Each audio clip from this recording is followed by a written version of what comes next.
Interstellar Review. Haunting is the word that keeps lingering as I reflect on Christopher Nolan's new movie, Interstellar, over and over again in my mind. There is a somber tone to the film, an elegiac mood that is one of its most powerful assets. We feel the shroud of despair and apathy surrounding the people of Earth as it becomes clear that the planet is essentially turning against us. And we also experience the intense loneliness and isolation of the small crew of astronauts who travel an unimaginable distance on a last-chance mission to save the human race from extinction. When Interstellar is at its best, which is frequent but not constant, that mood has an emotional pull to it that bolsters the other plot elements which are designed to tug at your heart. It also suffuses the film's often brilliant visuals which effectively capture the grandeur of traveling across the universe while simultaneously detailing just how unimaginably small and alone we are against that vast and seemingly endless darkness. Nolan throws a lot of ideas, and a lot of movie, at us for Interstellar's nearly 3-hour running time. Next off English United States 360p 720p HD 1080p HD Auto 360p About Connex V200 5749 About Connex V200 5749 David Harbour First 5 Critics Picks of the Month December Top Phase 4 Moments Marvel Stand-Up Chris Hemsworth First 5 Violent Matthew McConaughey stars as Cooper, a former NASA test pilot and widower who now runs a farm where he lives with his children Murph Mackenzie Foy and Tom Timothy Chalamet, as well as his father-in-law Donald John Lithgow. It's the near future and an agricultural blight has descended upon the planet, destroying every crop of corn. There are hints that traditional institutions of society have been or are being dismantled as survival becomes the prime objective, but it's undeniable that even that goal may elude humankind's grasp. The key to keeping the human race alive comes in the shape of a reconfigured remnant of NASA, to which Cooper and Murph are led to by a series of what must be described for now as inexplicable events. There they find a small team led by Professor Brand Michael Caine, and his daughter Amelia Anne Hathaway, who have detected the appearance of a wormhole near Saturn. Its origin is unknown, yet it was apparently meant to be found. It tunnels through time and space to a distant galaxy where planets exist that could support human life.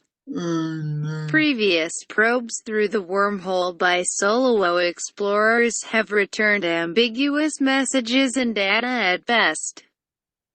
Cooper is reluctantly persuaded by the Brands to pilot a new and perhaps final four-person mission.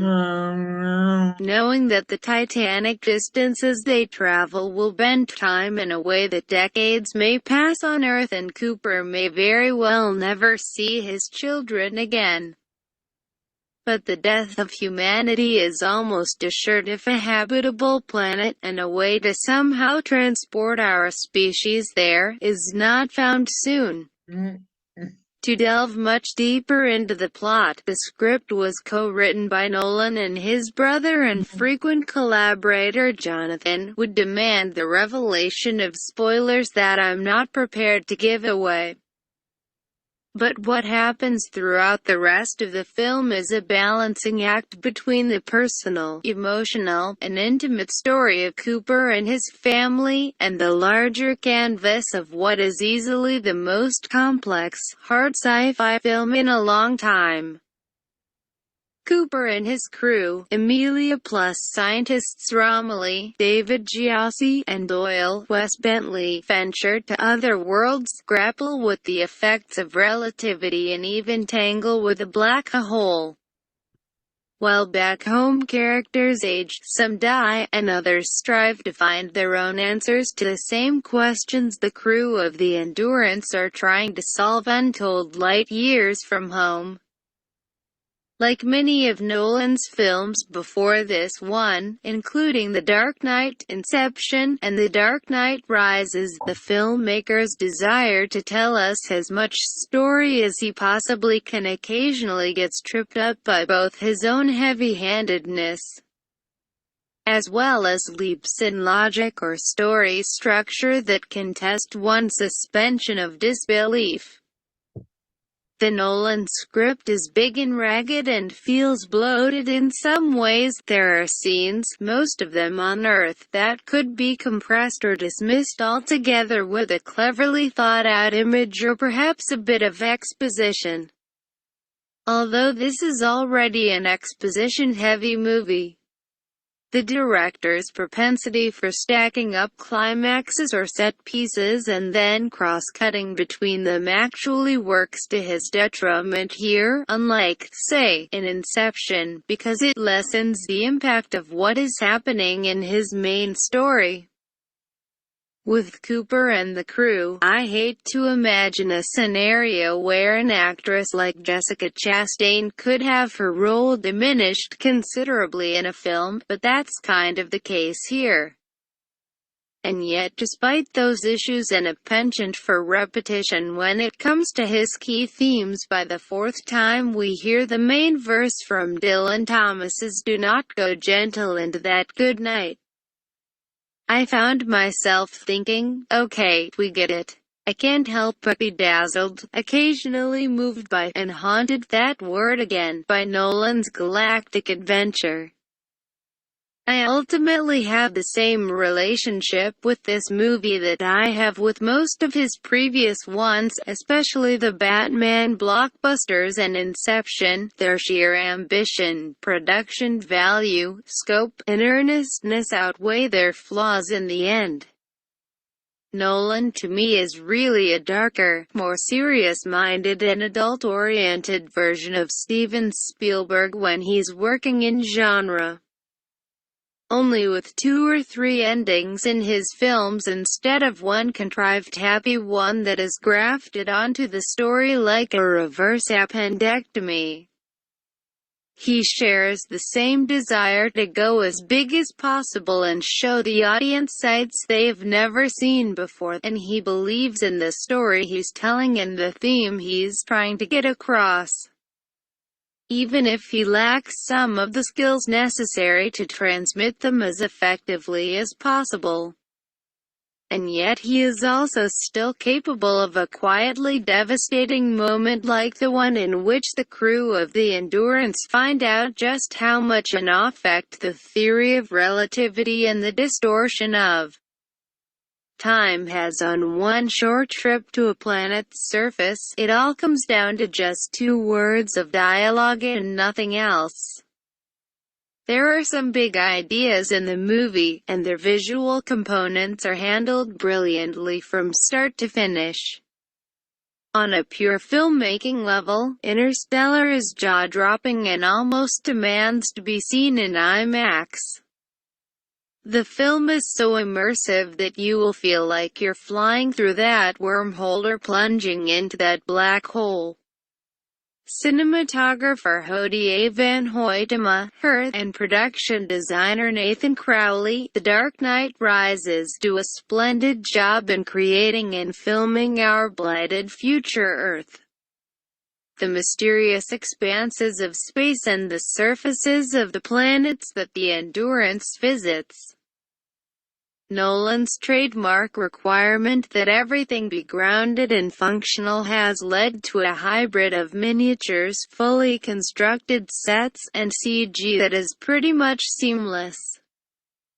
Once again, he has also surrounded himself with a strong cast who make the most out of roles that are, to some degree, more archetypal in nature.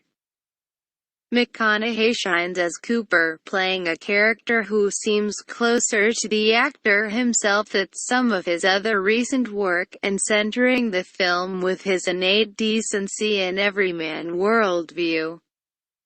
Hathaway is striking as Amelia Brand, whose icy, guarded exterior hides a vulnerable core. The scene stealer of the lot is actor-comedian Bill Irwin, who controls the movement of the crew's two robot companions, Tars and Case, and voices Tars with a delightful blend of dry humor and matter-of-fact observational wit. Case, who is the more reserved personality, is voiced by Josh Stewart. Get the best of Den of Geek delivered right to your inbox. Credit also to composer Hans Zimmer, who likewise goes very big in his scores, especially for Nolan, and whose trademark style on the Dark Knight films has been aped and parodied for the past few years. The score here is just as grandiose, but he employs as his main instrument the organ, which provides the perfect musical equivalent for the film's tone and can embody both the finality of death and the infinite mysteries of the heavens at the same time. I loved his work here. I'm a huge fan of the organ, even if the music and some of the sound effects frankly drowned out large swaths of dialogue at the screening I attended, although I understand that this was most likely an issue with the theater itself, the TCL Chinese in Hollywood, than the film. Interstellar is a huge film and strives to do what science fiction does at its best, show us some truth about the human condition through the filter of scientific discovery or theory. It doesn't succeed as well as it could. Its worst moments are clunky and disjointed, but its finest moments are extraordinary. This is top-notch filmmaking by a director who wants to make the most ambitious film he can in whatever genre he's working in. Interstellar may not be as mind-blowing as many of us hoped, and maybe too manipulative for others, but Christopher Nolan reaches for the stars with this one, and his journey is just rich enough to keep us along for the ride. Interstellar opens on IMAX screens on Wednesday, November 5th and in theaters everywhere on Friday, November 7th. Like us on Facebook and follow us on Twitter for all news updates related to the world of geek. And Google+, if that's your thing. Written by Don K. at Don K. Don K. is an entertainment journalist by trade and geek by natural design. Born in New York City, currently ensconced in Los Angeles, his earliest childhood memory is. Read more from Don K.